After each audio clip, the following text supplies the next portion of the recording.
Disaster Risk Reduction bermaksud usaha untuk mengurangkan risiko dan bahaya akibat bencana seperti tanah runtuh. Kita tidak boleh hentikan bencana, tetapi kita boleh bersedia dan mencegah perkara lebih teruk berlaku. Hai kawan-kawan, hari ini saya nak kongsi tentang tanah runtuh. Tanah runtuh? Apa tu?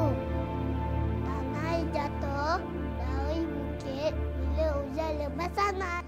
Bagaimana ia berlaku? Tanah runtuh berlaku bila hujan lebat sangat. Tanah terdapat pegang air, jadi ia turun.